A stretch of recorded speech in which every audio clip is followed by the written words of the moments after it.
was that behind the scenes, all of us were pulling together a tribute to you.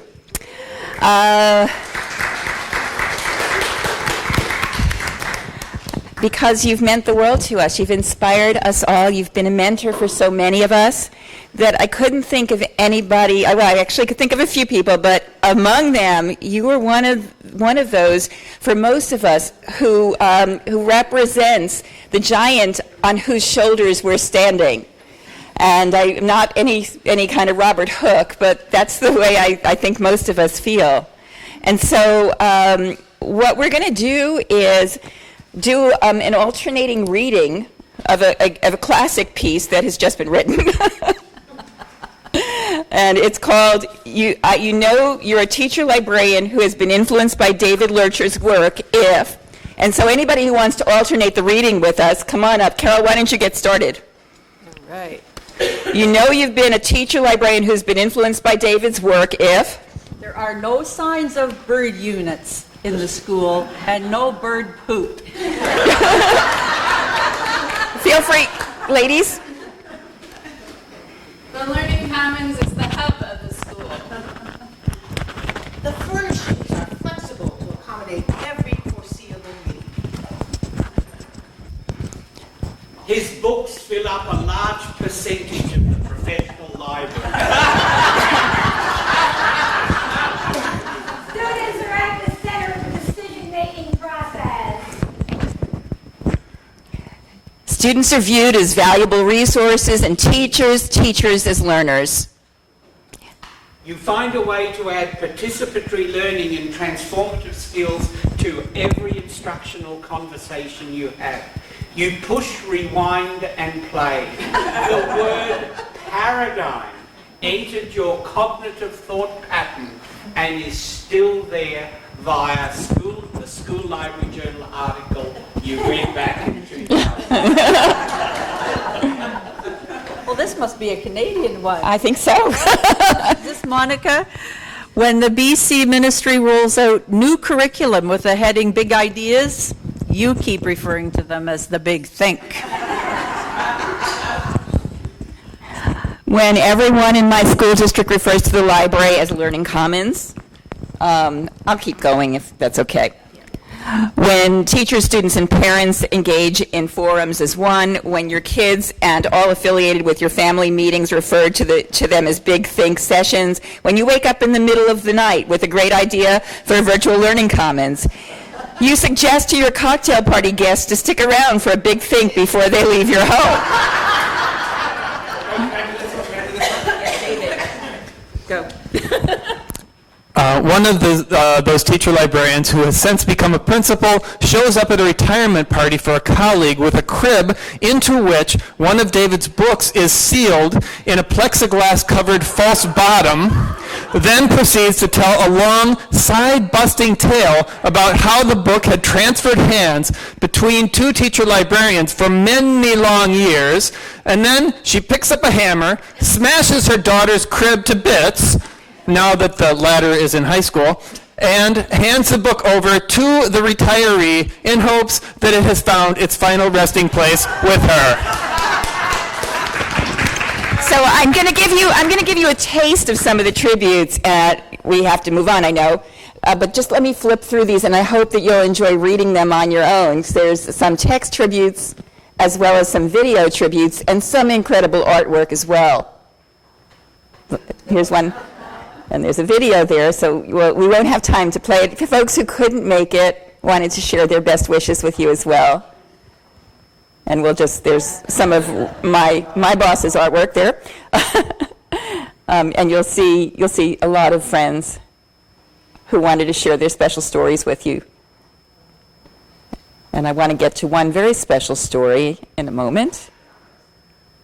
I want to thank everybody for contributing so generously.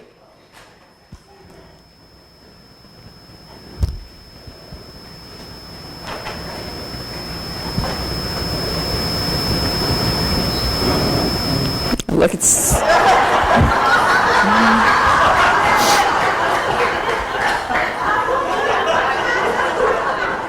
Should I go back to that? Sue, that was very special.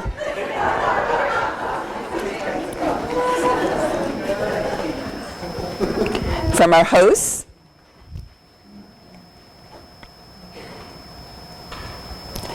And now I give you the great Blanche Wolse.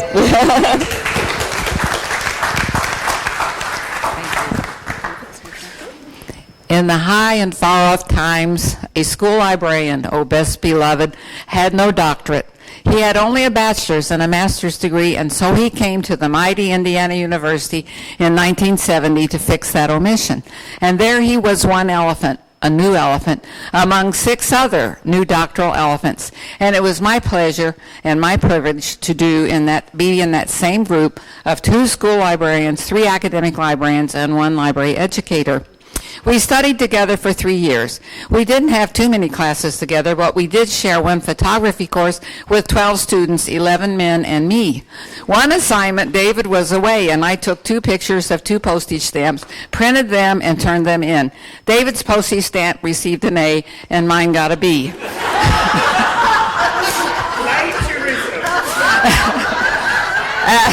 At that point, David wrote a note to the professor and told him he was biased against women, which this professor must have been. After all, I took and developed both at the same time, same distance, same time developing, and so forth. Because we were school librarians, we were invited to make presentations at various school events. We also wrote our comprehensive exams at the same time with 2 others. So we spent a lot of time studying all about librarianship. We all passed and moved on to writing our dissertations. David was our statistical expert whenever we had any concerns about research design, and I, being a fair typist, typed all 6 of those elephants' dissertations.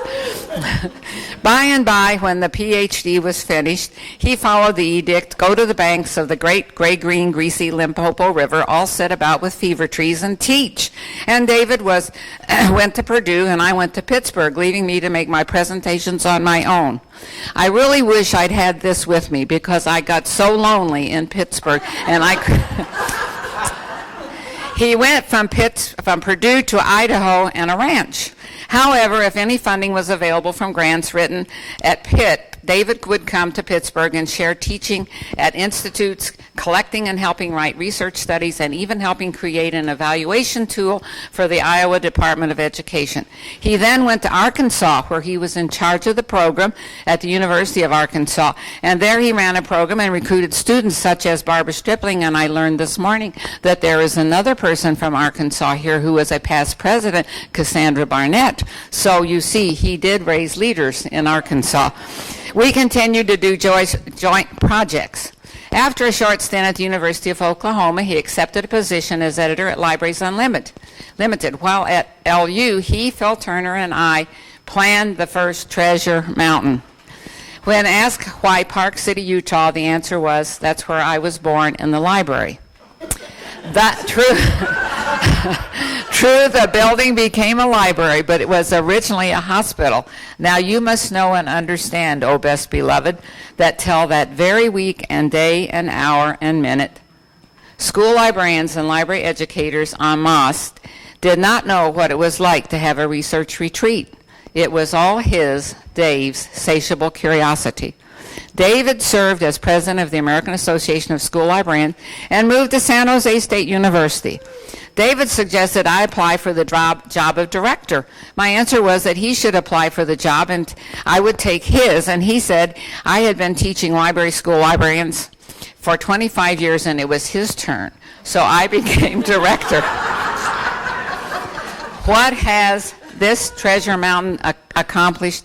It has provided a forum for the discussion of school library research needs and done this in the presence of speakers he discovered who shared their knowledge of the trends in education as well as libraries. Actual research has been conducted during these Treasure Mountains.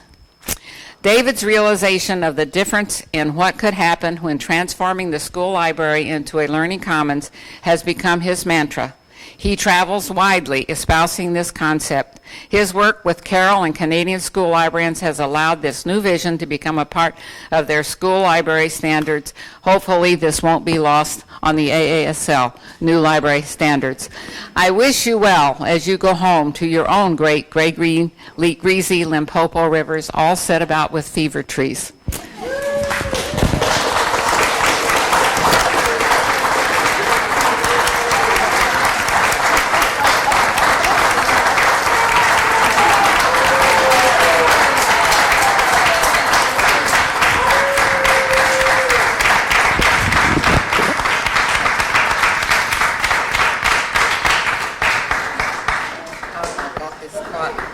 It's not over. Don't go anywhere.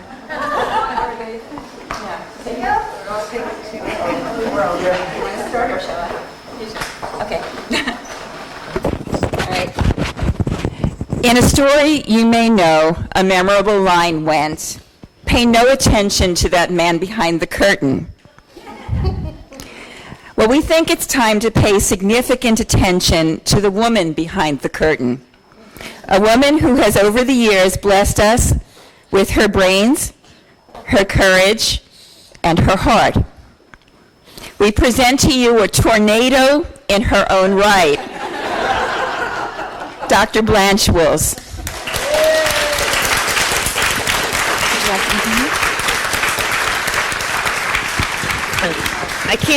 I can't see. I'm all weepy. I'll hold it for you. Okay, thank you. Right there. All right. Traveling from Ohio to Kansas, we honor the great and powerful Blanche Wills. Acting behind the curtain of Treasure Mountain, Blanche, we present you with this book as a symbol of our appreciation for all you have done over the years for Treasure Mountain as you magically clicked your heels together, making all things fall into place. We have the book. Good. You are a Wonder Woman. We have something to honor that. Who has extinguished many a Treasure Mountain fire.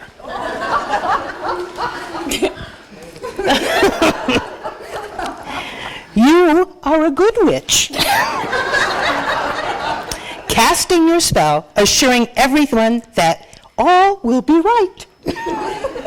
So today, Blanche, we deem you the queen of Treasure Mountain. You are a treasure. We crown you angel of library wisdom and lifelong learning.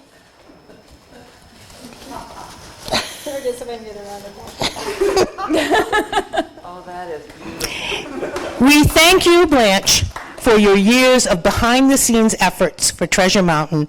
And of course, we all know behind every man there is a Wonder Woman. Thank you, Blanche.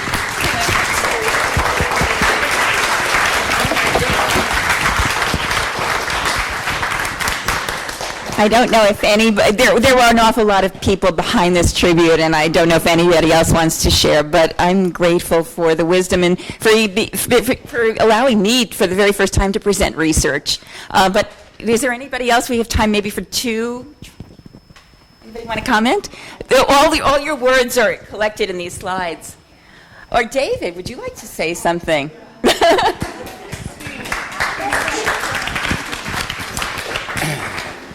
You know, this profession is full of wonderful, wonderful people. I mean, I know of no other group that shares like this group does. And as we move forward, and we are moving forward, you know, that spirit of cooperation and collaboration among us as professionals, you know, there's just nothing we can't do. And that's my hope and dreams for all of you, each one of you here, that we will make a difference. Ross was brilliant this morning. That's the place. That's why we called it the Learning Commons, because the commons thing, every child matters. And so thank you so much. This was absolutely wonderful. And let's get going.